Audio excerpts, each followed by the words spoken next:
మీకు big boss నుంచి call ఏమన్నా వచ్చింది అనుకో వెళ్తారా? బంగారాలేగా వేలు మంది చూశారు. అందుకు అతను ఏంటంటే అదే కండక్ట్ చేయకుండా వేరేది ఏమన్నా చేద్దాం అనేసి ఒక గుడిసెల దగ్గర తీసుకెళ్తే వేరే లెవెల్లో చూసేస్తున్నారు అవి కూడా. ఇప్పుడు నాకు ఇద్దరు ముగ్గురు కూడా ఫోన్ చేశారు, లక్ష్మమ్మ మాకు కూడా అలా గుడిసెల దగ్గర వెళ్ళి చేద్దాము అంటున్నారు. అందరూ ఒకటే గుడిసెల దగ్గర అంటే మనకి అలాగే ఏంటంటే నేను ఒకప్పుడు ఉన్నదని ఇప్పుడు నాకు కొంచెం డబ్బులు కొంచెం హెల్త్ అయినవి, కొంచెం ఆఫర్లు కూడా తగ్గినవి. ఏంటంటే నేను యూట్యూబ్లో సంపాదించేస్తున్నాను అనుకుంటారు, యూట్యూబ్లో డబ్బులు కొట్టేస్తున్నారు వాళ్ళకి తెలియదు. అందుకు నాకు షూటింగ్ తక్కువైంది అంటంతో గుడిసెలు అంటే నమ్ముతారు కదా, ఉన్నాడు కదా ఈ పరిస్థితి వచ్చిందా అంటే నేను గుడిసెలోకి వెళ్ళి పనిచేసినట్టు కర్రీ వండేట్టు, ఒక రోజు చేపల కూర, ఒక రోజు చికెన్, ఒక రోజు మటన్, 3 వీడియోలు ఇచ్చాను. 3 కూడా షార్ట్ లాంటివి వేరే లేబుల్లో పెట్టగానే 200 మంది చూసేస్తున్నారు, 150 మంది చూసేస్తున్నారు. అందుకు వాళ్ళు ఎంచుకున్నారు. అంటే జస్ట్ కంటెంట్ బేస్డ్ చేశారంటే అంతే. అంటే ఎవరు ఐడియా ఇచ్చింది? ఎవరు?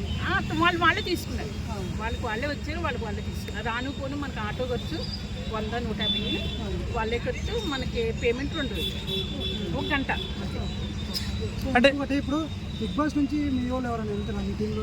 నాకు వెళ్ళాలని ఉన్నది కానీ మనల్ని తీసుకెళ్ళి వాళ్ళు ఎవరో చెప్పు. నేనంటే బ్రానికర్తో కూడా చేస్తా, ఓకే, అన్ని ఫోజులు అన్ని వెరైటీ డ్రెస్సులు వేస్తాను.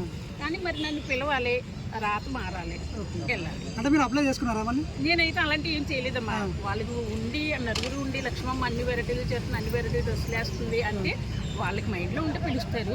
రిక్వెస్ట్ అనేది చేసుకునేది ఉంటుంది. నేను అలా ఏం చేయలేనమ్మా. ఎవరంటే కేకేస్తాను కానీ నేను వాళ్ళ వైపు పడి నన్ను తీసుకెళ్ళిన మాట ఎప్పుడు అన్నాం. నన్ను అభిమానించి వాళ్ళు పిలిస్తే నేను హ్యాపీగా వెళ్తాను. ఈ టీంలో నుంచి ఎవరైనా వెళ్తున్నారా? ఉప్పల్ బాలు వెళ్తున్నారు అంటాడు డప్పు అంతే కొన్ని కాలేమని లేకపోతే అప్లై లేదు. ఉప్పల బాలుకి ఇష్టమే, నాకు ఇష్టమే, సత్యాకి ఇష్టం లేదు. మళ్ళీ మా ఇద్దరికి మాత్రం మేము ఎక్కడ ఉంటే అక్కడే తగ్గిమంటాం. అలా డాన్స్ అలా వెళ్ళాలని సూపర్ ఉంటుంది. నేను లవర్ అంట, ఆ సత్య అయితే లవర్ అంటాడు, లక్ష్మమ్మ లవర్ అంటే తన ఫేస్ చూడు కలకలాడుతూ ఉన్నదే అంటాడు. నేను కూడా సరదాగా యాక్టింగ్ చేస్తా అంతే తప్ప మన మనసు మాత్రం చెడ్డదేం కాదు. హ్యాపీగా ఎవరు ఏది చేయమన్నా అందరూ నా బిడ్డలు అన్నట్టుగా చేస్తా.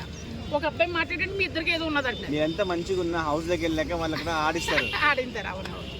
ఆ హౌస్లోకి వెళ్ళాక ఎలాంటి బట్టలు వేయించారు, బ్రానిక్కర్ ఉంటుంది అంతే, వెళ్ళాక ఇస్తారు. మాకు పెద్ద బస్సులో చేస్తారంటే రోజుకి 5,000 ఇచ్చేవారు. మరి బ్రానిక్కర్తో చేయమంటే చేసేయండి. సో మీ బిగ్ బాస్ ఎప్పుడు స్టార్ట్ అవ్వచ్చు? మళ్ళీ అవుతుందంటమ్మా. నాకు ఫోన్ కూడా చేశారు, మీకు కొత్త లవర్ని పెడతాము అన్నారు. ఎవరు ఇన్ఛార్జ్ ఎవరు? రాకేష్ మాస్టర్ గారు డైరెక్ట్ చేసేవాళ్ళు? లేదు ఆయన పెద్ద బాస్ అన్నీ ఇంకొక ఆయన. మళ్ళీ ఆయనే పూనుకుంటున్నారు, ఆయన కాకుండా వేరే వాళ్ళు కూడా పూనుకుంటున్నారు. మళ్ళీ ఓకే. పాత వాళ్ళే యూట్యూబ్లో ఫేమస్ ఉన్న వాళ్ళే పిలుస్తారు, నాకు మాత్రం కొత్త లవర్ని సెట్ చేస్తాను. సరే అన్న. ఇప్పుడు మీకు బిగ్ బాస్ నుంచి కాల్ ఏమన్నా వచ్చింది అనుకో వెళ్తారా? బంగారాలేగా ఓకే, ఎగురికి ఎంతేస్తే ఇష్టం. సపోర్ట్ ఉందా మళ్ళీ? నేను అలా ఏం ఫీల్ అవ్వనమ్మా. ఎవరికైనా ఎవరి దృష్టిని బట్టి వాళ్ళు వస్తుంది అంతే. వస్తే అంత ఆనందమే లేదు, మంచి లవర్తో ఎంజాయ్ చేసినట్టు అంత ఫీల్ అయిపోతాను నేను. రిక్వెస్ట్ ఏమైనా చెప్తారా? నన్ను ఉప్పల్ బాల్ని బిగ్ బాస్ కి తీసుకోండి ఒకసారి, వీడియోలో ఒకసారి చెప్పండి ఒకసారి. నాగార్జున గారికి పాదాభి వందనాలు. ఏమన్నా ఉపయోగం ఉంటే నేను కానీ ఉప్పల్ కానీ బాలుని కానీ తీసుకుంటే మాకు చాలా చాలా సంతోషం. మీ పాదాభి వందనాలు. మీరు ఆయువారికులతో బాగుండాలని నేను మనస్ఫూర్తిగా చెబుతున్నాను. ఎవరికి? నాగార్జున గారు. ఇంకా మన సినిమాలలో కానీ ఎందులో చేస్తున్నారంటే చిన్న క్యారెక్టర్ నాకు వస్తాయమ్మా. నేను ఆర్టిస్ట్ని 724 కార్డు నెంబరు మామూలుగా అలాగే వస్తాయి, కాకపోతే ఎక్కువ ఇలా వెళ్తాయి.